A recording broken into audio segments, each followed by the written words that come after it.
O salmista diz que a Bíblia é lâmpada para os seus pés e luz para os seus caminhos. Isso ele declara no Salmo 119, o maior capítulo de toda a Bíblia. E é interessante, fica no centro das Escrituras. Na verdade, é um hino de louvor à lei divina.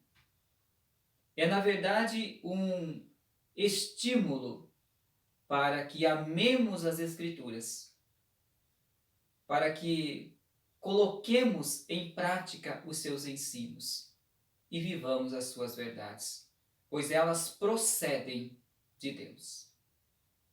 Estamos começando mais uma aula, a segunda aula sobre bibliologia, o nosso estudo sobre a Bíblia. Vamos falar hoje de uma forma muito específica do Novo Testamento, que é a segunda parte da Bíblia. Já falamos sobre a primeira, que ficou restrita ao Antigo Testamento, pertencente ao povo hebreu, e que a igreja, por ser procedente dos judeus, a utiliza. Mas hoje vamos falar da segunda parte, do Novo Testamento, dos 27 livros do Novo Testamento. E olha, é com muita alegria, é com muita gratidão a Deus que nós podemos dizer: foi a igreja que escreveu, foi a igreja que produziu estes 27 livros. Elas são escrituras cristãs. Mas como que elas foram escritas? De que forma? De que maneira? Será que houve uma reunião entre os apóstolos? Houve uma espécie de concílio e eles determinaram que deveriam escrever a Bíblia cristã? Escrever as regras de fé? Não, não foi assim. Nós veremos como foi. Os apóstolos viveram com Jesus 3 anos. E durante estes 3 anos, eles aprenderam com o Filho de Deus, com o Mestre, com o Verbo que estava entre nós.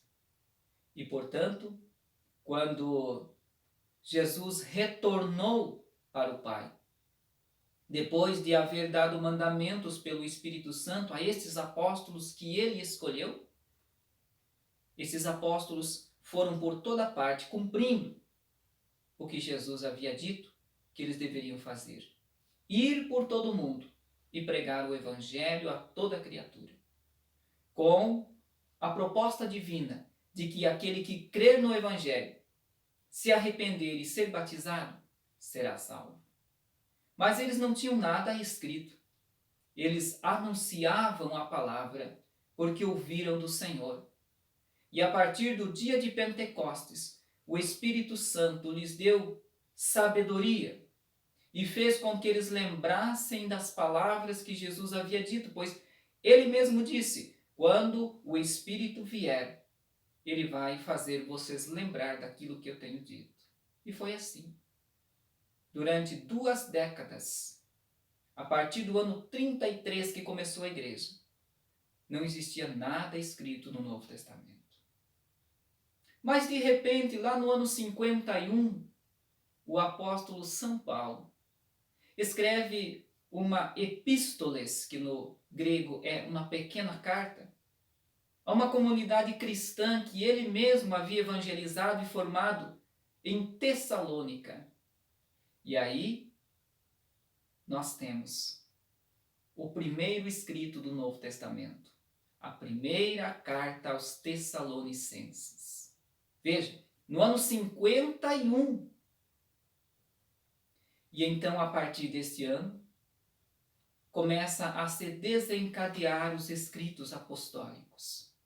De maneira que, no ano 96, o evangelista e apóstolo João, exilado na ilha de Pátimos por causa das perseguições, teve uma revelação maravilhosa.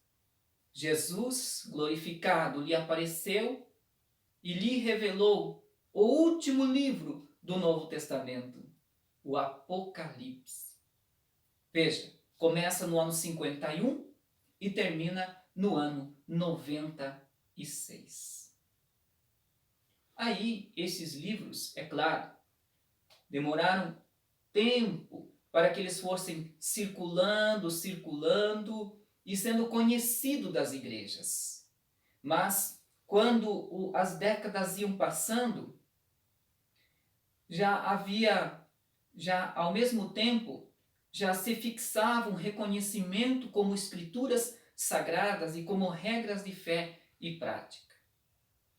E os séculos foram passando e debates, concílios, tratados e, por fim, quando chega no terceiro concílio de Cartago, que aconteceu no ano 397, todos os 27 livros do Novo Testamento que nós temos foram definidos e declarados como escrituras canônicas neotestamentárias do Novo Testamento. Então vejamos, houve um amadurecimento de quase 400 anos de debates, de escolhas, de estudos, de análises a respeito desses livros e de outros que no mesmo tempo foram escritos. Inclusive, existe uma seleção enorme de escritos no Novo Testamento que também são denominados de apócrifos. São bons para a leitura? Sim, com toda certeza. São bons para estudar, para ler. Aprendemos muita coisa com eles, mas jamais eles são canônicos, são inspirados pelo Espírito Santo. Mas os 27 são inerrantes para a igreja. De maneira que, século após século, a igreja só tem um modelo para seguir.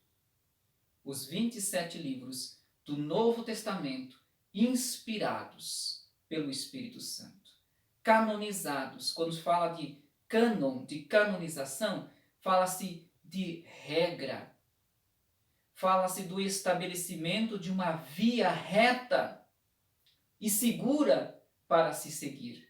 A Bíblia é uma via reta e segura. É uma rodovia reta e segura para se seguir, para chegar ao céu. E aí nós temos os dois testamentos. O Antigo Testamento hebraico, canonizado 400 anos antes de Cristo, contendo 39 livros. E o Novo Testamento cristão, com 27 livros. Terminando com o glorioso livro do Apocalipse, do qual vamos falar quando falarmos de escatologia. Pois bem, como estamos diante das Escrituras, diante da Palavra de Deus? Devemos lê-la, devemos meditar, devemos colocar em prática, devemos nos corrigir e viver segundo o cânon, segundo a regra que ela nos apresenta. Pois é uma regra segura, é de Deus. Então eu lembro do Salmo 119 para finalizar, que diz: lâmpada para os meus pés é a Bíblia, diz o salmista em oração, é a tua palavra, Senhor, e luz para os meus caminhos. Que seja isto para a Igreja de Cristo, para o indivíduo e para a coletividade. E assim triunfaremos neste mundo de trevas, neste mundo de maldade, de escuridão, pois teremos a luz, a lâmpada que nos guia, a lâmpada que nos faz caminhar mesmo em trevas com toda a segurança. Que Deus abençoe e eu espero que durante estas 2 aulas que nós fizemos sobre bibliologia e tentamos passar o mais importante, o necessário sobre bibliologia, tenha servido para você. Deus abençoe, fique na paz do Senhor e até a próxima aula.